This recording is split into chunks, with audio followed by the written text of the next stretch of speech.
aumônier de maison de retraite. Je peux vous dire que dans les maisons de retraite, vous passez le lundi voir des gens, ils vous disent quand est-ce que le bon Dieu va venir me chercher? Voilà, des catholiques.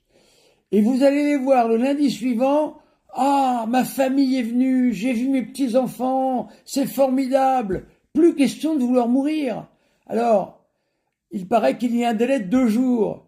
Alors donc, si les petits-enfants viennent que le dimanche suivant et que la personne veut mourir le lundi, on va la faire mourir le mercredi, sachant que le dimanche, les petits-enfants étaient arrivés, cette personne aurait voulu continuer à vivre. Et est-ce que l'on pense ici aux petits-enfants qui ont besoin d'avoir ce rapport avec le temps, l'ancien temps que l'on veut gommer, cet ancien temps où l'on vivait peut-être pas parfaitement, mais autrement, et certainement mieux. Moi, pour avoir connu les années 80, je ne veux pas parler de l'âge d'or, mais on vivait libre. Il n'y avait pas toutes ces contraintes que nous avons aujourd'hui. Il n'y avait pas cette culture de mort tellement répandue que nous avons aujourd'hui, avec l'avortement et l'euthanasie qui arrive maintenant. Et bien sûr, il arrivera un moment où, si ce n'est pas déjà le cas, je ne sais pas ce que ça va donner, où les jeunes pourront également, pour des raisons psychosociales, demander à se suicider. Par exemple, une personne qui aura fait un mauvais choix de vie, n'en pouvant plus et ne pouvant pas retourner en arrière, pourra décider de se suicider. Vous vous rendez compte? Voilà où nous en sommes.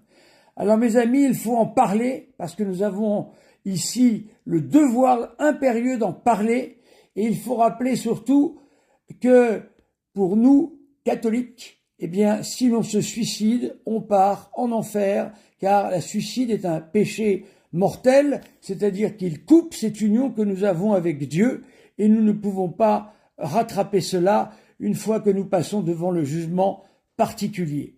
Ce qu'il nous faut, bien évidemment, c'est arranger la vie des personnes malades, trouver des traitements qui soulagent, et il y en a beaucoup aujourd'hui. Mais en plus du traitement, c'est l'humain qui soulage l'humain, et certainement pas la piqûre qui envoie dans l'autre monde, et l'autre monde tel qu'il n'imagine même pas, car hélas, beaucoup d'athées pensent que après cette vie, tout s'arrête. Quand savez-vous? Vous nous disiez à nous, mais quand savez-vous qu'il y a une vie après la mort? Mais je peux vous dire la même chose. Et vous, quand savez-vous? Nous avons le témoignage de notre Seigneur Jésus-Christ.